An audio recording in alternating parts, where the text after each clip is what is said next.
అగర్తలా గ్రామంలో ఇవాళ్టికి అక్కడ నివసించేవాళ్లు పొలం పనుల మీదే ఆధారపడి ఉన్నారు.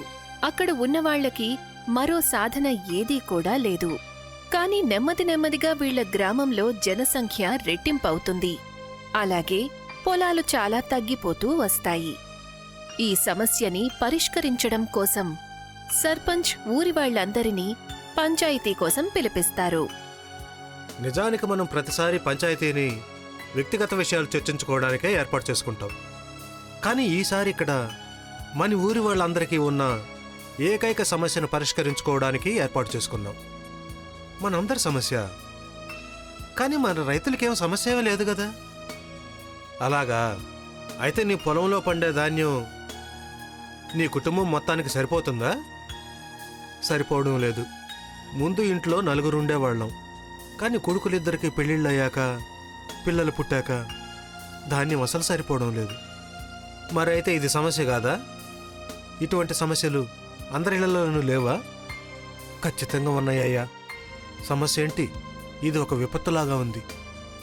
నేను ఇంకేదో అనుకున్నాను. నన్ను క్షమించండి అయ్యా. అయితే మరి ఎవరి దగ్గరైనా దీనికి పరిష్కారం ఉందా? ఎందుకంటే మన ఇళ్లలో సభ్యులైతే పెరుగుతూనే ఉన్నారు. కానీ మన ఊళ్ళో 20 ఏళ్ల క్రితం ఎన్ని పొలాలైతే ఉన్నాయో ఇప్పటికీ అన్ని పొలాలే ఉన్నాయి.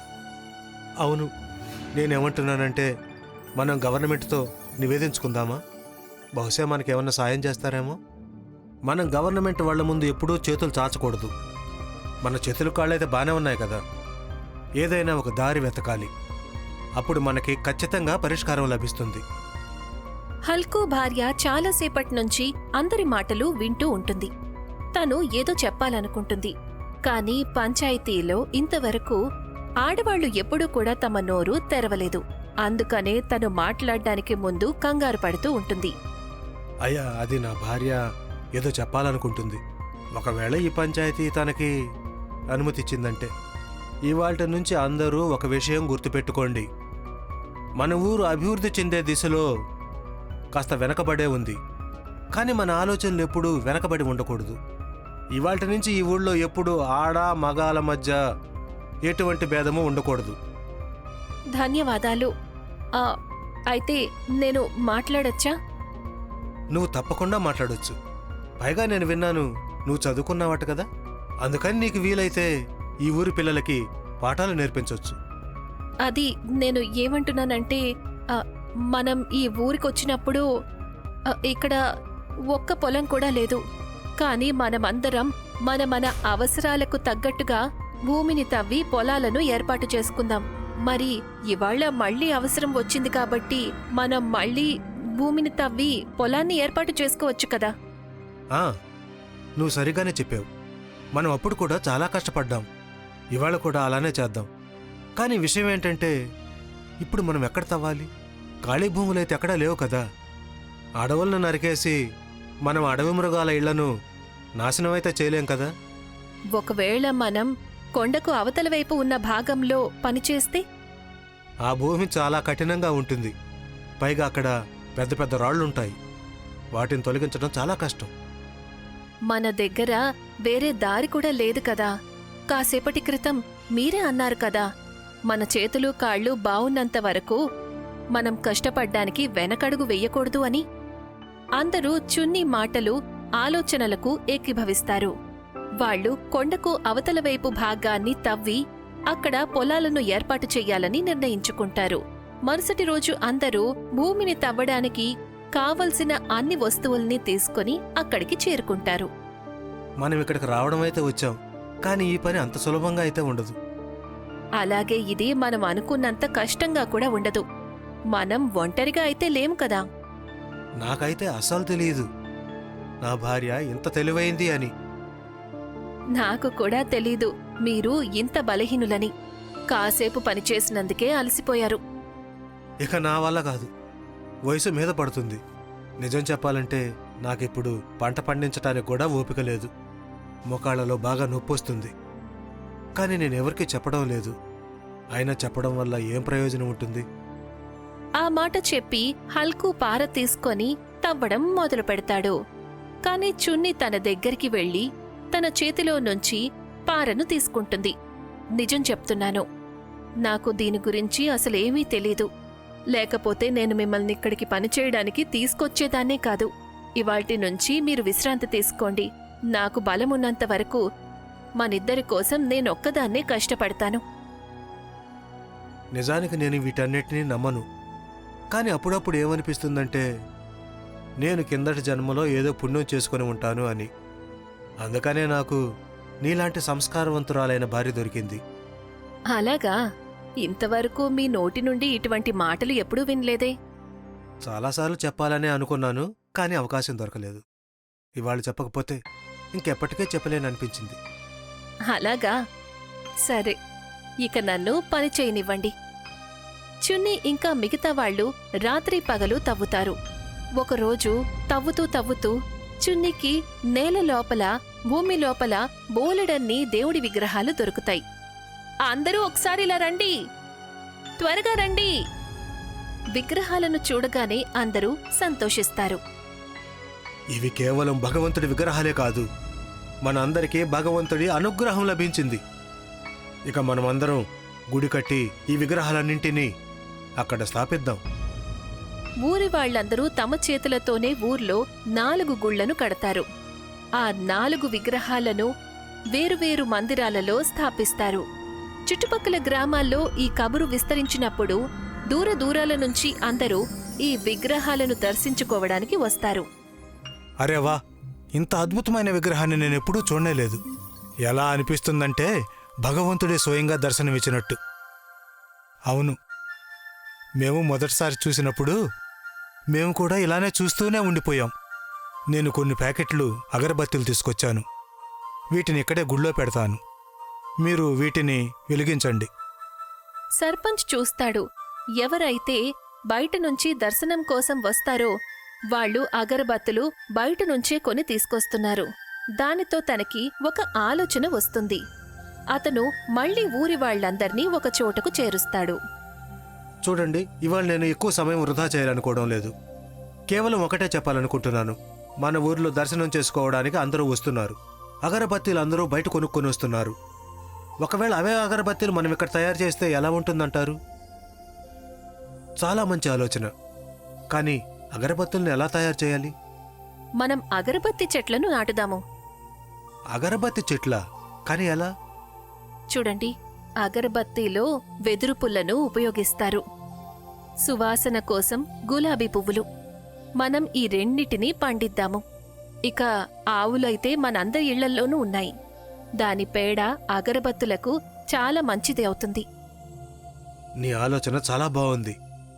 హల్కు, నీ భార్య చాలా తెలివైంది. ఏమనుకుని పెళ్లి చేసుకున్నావా నువ్వు? నేను కూడా అదే అనుకుంటున్నాను. నాలాంటి వాడికి ఇలాంటి భార్య ఎలా దొరికింది అని. ఎలా దక్కితే ఏంటి, తను నీతో పాటు ఈ ఊరికి చాలా మేలు చేస్తుంది. వాళ్ళందరూ కూడా తమ తమ పొలాలలో వెదురు మొక్కలను, గులాబీ మొక్కలను నాటుతారు. కొంతకాలంలోనే ఆ మొక్కలు తయారవుతాయి. వెదురు మొక్కలు తయారయ్యాయి. మనం లేతగా ఉన్న వెదురుతోనే అగరబత్తులు తయారు చెయ్యాలి. అందరూ కలిసి పెంచిన వెదురు మొక్కలను నరుకుతారు. ఆ తర్వాత వాటిని చాలా సన్నగా కట్ చేసి అగరబత్తి సైజులో కట్ చేస్తారు. ఆ తర్వాత ఆవు పేడని గులాబీ రేకుల నీళ్లతో కలిపి దాని లేపనాన్ని వెదురు పుల్లలకు అంటిస్తారు. ఆ విధంగా అగరబత్తులను వాళ్లు తయారు చేస్తారు. మనమందరం కలిసి ఒక గొప్ప పని చేశాం. ఇక వెంటనే ఈ విషయం ప్రజలందరికీ కూడా తెలియాలి. అప్పుడు ఎవరెక్కడికొచ్చినా సరే వాళ్ళు అగరబత్తీలను ఇక్కడే కొనుక్కుంటారు. ఇక ఎవరైతే భక్తులు బయట ఊరి నుంచి దర్శనం కోసం ఇక్కడికి వస్తారో వాళ్లందరూ కూడా ఊర్లో తయారు చేసిన అగరబత్తులను కొనుక్కోవాలని చెప్తారు. నెమ్మది నెమ్మదిగా అందరికీ ఆ విషయం తెలుస్తుంది. అగర్తల ఊరి ప్రజలు అగరబత్తులు తయారు చేయటం మొదలుపెట్టారు అని. దానితో ఊరికి దూరంగా ఉన్న అగరబత్తులు తయారు చేసిన వ్యక్తికి చాలా నష్టం జరుగుతుంది. ఇంతవరకు శుభం బ్రాండ్ అగరబత్తీలేనే అన్ని గుళ్ళల్లో వెలిగించేవాళ్లు. కానీ అగర్తా వాళ్ళు ఎప్పుడైతే అగరబత్తీలు తయారు చేయడం మొదలుపెట్టారో అప్పటినుంచి శుభం బ్రాండ్ అగరబత్తీలు అమ్ముడు పోవడం ఆగిపోయాయి. ఏదో ఒకటి చేయాల్సిందే. శుభంకి అసలు ఎటువంటి ఆలోచన రాలేదు. అప్పుడు తను ఊరికి వెళ్లి అక్కడున్న సర్పంచ్తో దాని గురించి మాట్లాడతాడు. సర్పంచ్ గారు, మీరు ఎన్నో ఏళ్ల నుంచి నేను తయారు చేసిన అగరబత్తీల్ని గుళ్ళో వెలిగిస్తూ వస్తున్నారు. అందుకనే నేను నా గురించి చెప్పాల్సిన అవసరమేమీ లేదు. కానీ ఈ మధ్య నా పరిస్థితి ఏదైతే ఉందో దాని గురించి మీరు తప్పకుండా తెలుసుకోవాలి. అలాగే వీటన్నిటికీ మీ ఊరి వాళ్లే కారణం. మా వల్ల ఏదైనా పొరపాటు జరిగిందంటే మమ్మల్ని క్షమించండి. కానీ నాకు తెలిసినంతవరకు ఈ ఊరి వాళ్ళందరూ ఇంతవరకు ఎటువంటి తప్పు చేయలేదే. వాళ్ళెవరికీ నష్టం కలిగించలేదు. అయినా సరే మీరు అంటున్నారు కాబట్టి అయితే దీనికి తప్పకుండా ఏదో కారణం ఉంటుంది. కారణం ఏంటంటే మీ ఊరి వాళ్ళు ఎప్పటి నుంచి అగరబత్తులు తయారు చేయడం మొదలుపెట్టారో అప్పటి నుంచి నేను తయారు చేసిన అగరబత్తులు ఎవ్వరూ కొనుక్కోవడం లేదు. కానీ మేము ఇదంతా మీకు నష్టం కలిగించడానికైతే చేయలేదు. మా ఊరి వాళ్ళ కడుపు నింపుకోవడం కోసం చేస్తున్నాం. కానీ దీనివల్ల నా వ్యాపారం మూతపడిపోయింది కదా. అదే కాకుండా మీరు మీ కడుపు నింపుకోవడానికి పొలాలున్నాయి. మీరు పొలం పనులు చేసుకోవచ్చు కదా. మేమందరము రైతులమే. కానీ ఎప్పుడైతే ఊళ్ళో గుళ్ళను కట్టామో అప్పుడే అగరబత్తులు తయారు చేసే పని కూడా మొదలుపెట్టాం. ఎందుకంటే మా అవసరాలు కూడా రోజు రోజు పెరిగిపోతున్నాయి. కానీ మీ ఊరి వాళ్ళందరూ ఈ పనిని ఆపాల్సి ఉంటుంది. చూడండి, మేము ఎవరికీ నష్టం కలిగించాలనుకోవడం లేదు. అందుకనే మేము ఈ పనిని ఆపం. అదే కాకుండా మీరు కూడా చక్కగా పాల వ్యాపారం చేసుకుంటున్నారు. చుట్టుపక్కల ఊరి వాళ్ళ అందరి పాలు మీ డైరీకే కదా వెళ్తున్నాయి. మరి మీకు డబ్బులకేమో లోటు? మీరు చాలా తప్పు చేస్తున్నారు. మీరందరూ దీనికి ఫలితం అనుభవించి తీరాల్సిందే. శివం ఊరి సర్పంచ్ని బెదిరించి అక్కడి నుంచి వెళ్ళిపోతాడు. కాని కోపంలో అతను ఏదైతే చేశాడో దానివల్ల ఏమీ కాలేదు. సర్పంచ్ ఇంకా మిగతా వాళ్లందరూ అగరబత్తులు తయారు చేయటం ఆపలేదు. వీళ్ళందరూ ఇలా చెప్తే వినేటట్లేరు. ఇక వేరే ఏదైనా దారి ఆలోచించాలి. నేను ఈ వీళ్ళ ఎదురు పొలాల్ని నాశనం చేస్తే ఎలా ఉంటుంది? అప్పుడు వెదురు ఉండదు, అగరబత్తులు తయారు చేయలేరు. ఇక శివం రాత్రివేళ దొంగతనంగా ఒక కాగడ తీసుకుని ఊరి వాళ్ల పొలాల్లోకి వెళ్తాడు. ఒక్కొక్కటిగా అన్ని వెదురు కర్రలకు కూడా నిప్పంటిస్తాడు. అలా చూస్తూ ఉండగాని మొత్తం అన్ని మొక్కలు మంటల్లో కాలి బూడిదైపోతాయి. ఇప్పుడు నేను చూస్తాను, మీరందరూ అగరబత్తులు తయారు చేస్తారా లేక కాలిపోయిన బొగ్గులతో కిచిడీ చేసుకుంటారా అని. తెల్లవారు లేచిన తర్వాత ఊరి వాళ్లందరూ చూస్తారు. వాళ్ల వెదురు పొలాలన్నీ కూడా కాలి బూడిదైపోయి ఉంటాయి. అది చూసి ఊరి వాళ్లందరూ చాలా బాధపడతారు. సర్పంచ్కి అనుమానం కలుగుతుంది. ఖచ్చితంగా ఇదంతా కూడా శివం చేసిన పనే అయ్యుంటుందని. కాని ఎటువంటి ఆధారమూ లేకపోవడం వల్ల అతనేమీ చెయ్యలేకపోతాడు. ఇప్పుడు మనందరికీ కూడా చాలా నష్టం జరిగింది. కొత్త మొక్కలు పెరగడానికి చాలా సమయం పడుతుంది. ఇదంతా కూడా కావాలనే చేశారు. కానీ ఇప్పుడు మనం ఏం చేద్దాం? నాకసలేమీ అర్థం కావడం లేదు. ఇప్పుడు మన ప్రభువే మనకి దారి చూపిస్తాడు.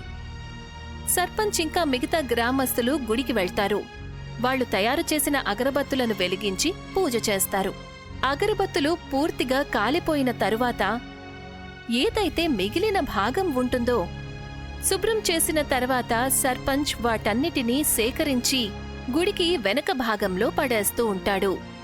మరుసటి రోజు చూసేసరికి అక్కడ ఒక అగరబత్తుల చెట్టు పెరిగి ఉంటుంది. ఆ చెట్టుకి బోలెడన్ని అగరబత్తులు వేళ్లాడుతూ ఉంటాయి. అరే, ఇది చమత్కారం కదా! చున్ని అందరినీ గుడి దగ్గరికి పిలుస్తుంది.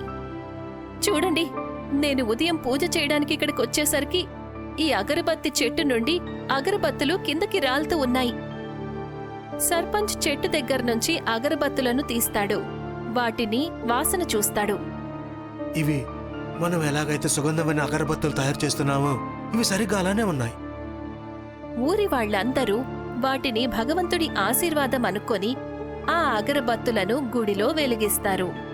మరొకవైపు పంచాయతీని ఏర్పాటు చేస్తారు. పంచాయతీకి వచ్చిన ఊరి వాళ్లందరూ కూడా తమ ఊరి పాలను శివంకి ఇవ్వకూడదని అనుకుంటారు.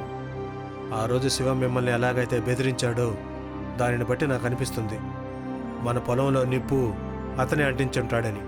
మనమందరం ఈ వాటి నుంచి మన ఊరి నుంచి పాలు ఇవ్వడం మానేయాలి. అప్పుడు తనకి బాగా బుద్ధొస్తుంది. నువ్వు సరిగ్గా చెప్పావు.